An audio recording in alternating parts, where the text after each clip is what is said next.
quick unboxing of one of the first boots I actually bought while I was running Rose Anvil. I bought these Lems boulder boots in 2015, probably 2016 when I first got my first shop. And you probably heard me tell the story, but I was just like hard concrete floors and I felt like my pinky toe was like getting curled under. I was like, this doesn't feel right. It feels like I should have foot-shaped shoes to some degree.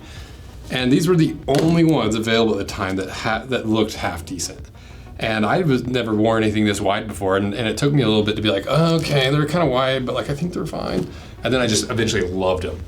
But I've got a lot of issues with them that we'll go over that I'm trying to fix with Lems in an ultra premium version of their boulder boot. And I think it's gonna be sweet. I think you guys are gonna be really excited about it. So let's get to it. I'm gonna try to keep it short because I think I already did an unboxing of these, but I can't remember. I do so many unboxings and they're always like delayed until like the promotion of the actual collaboration starts.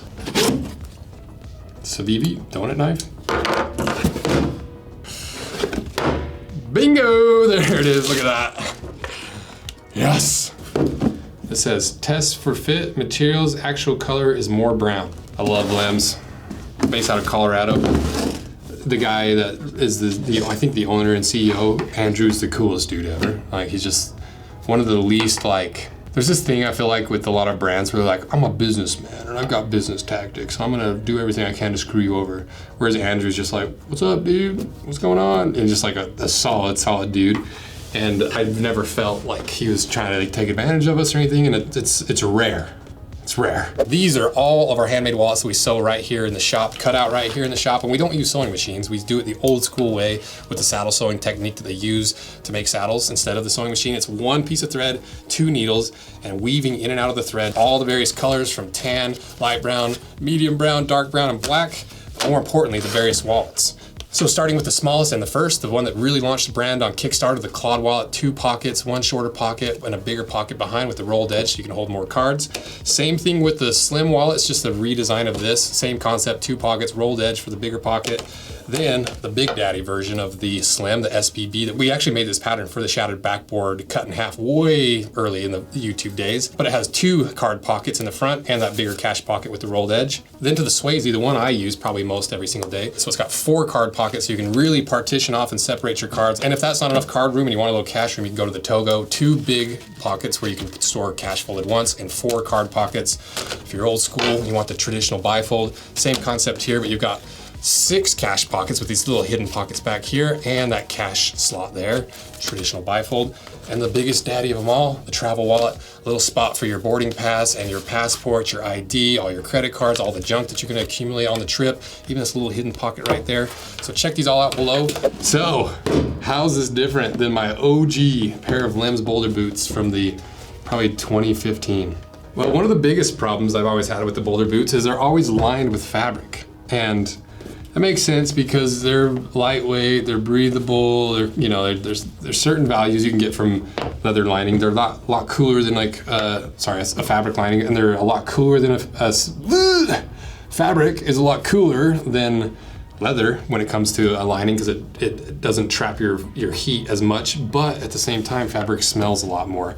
And the main problem I've always had with fabric on these boulder boots is I always start wearing through them. I always start wearing them out. And you can see I popped the seam there. I'm all torn through here. The heel counter actually stayed pretty good. I don't think I wore through the heel counter anywhere because it's leather, surprise. Or at least it looks like leather. It might be like a fake leather. I think it's leather. So on my dream version of a pair of boulder boots, so this is like 10 years of having pairs of boulder boots actually. That's kind of crazy. Yeah, because if I bought them in 2015 or even 2016, that's technically 10 years. So in my dream version of boulder boot that I've been pitching to Andrew for like the last year was a fully leather lined boulder boot. And look at that. Look at that.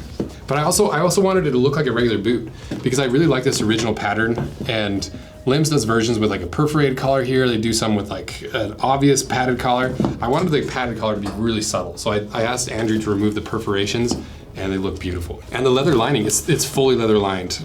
All through the tongue, all through the vamp. There's no dedicated heel counter. And then, yeah, all the way to the toe, fully leather lined. Ooh. Ooh, and I think actually, I don't feel a seam, because obviously, and another thing that, I'm not sure if this will be in the final version, but I love this classic mock toe stitch where the two pieces come up together and then sewn. According to Andrew, it's not as durable as like their overlap stitch they do on their other kind of mock toe looking ones, but I'm like, this is the true moccasin way of doing it, like, or like at least the stitch. And like, I want that. And so we'll see if I end up getting it or not, but I love the look of this. But what I was getting at was on the inside, from the outside you see the top piece and the sidewall piece come up and be sewn, but the lining on the inside isn't sewn into that because you don't see the lining popping through here. And so the lining completely is seamless. There's no seam where the mock toe stitch is. So that's gonna make it more water resistant, it's gonna make it more durable, it reduces the bulk up on top, and I love it. The leather's also way better. You know, look at this, these old pair of Boulder boots, this leather is heavily coated. You know, you can see where I've worn through it. It's held up beautifully, clearly. But you can see down through the toe and stuff, I've worn through that top coat. It just kind of makes it look like gross and beat up. Instead of patinaing, it just looks worn out. And so I wanted a really natural, really like heritage style leather. And we're still working with colors because, you know, he says actual color is more brown. It's kind of a yellowy, kind of wheat color. I like it, honestly. But a little darker brown probably be a little more universal.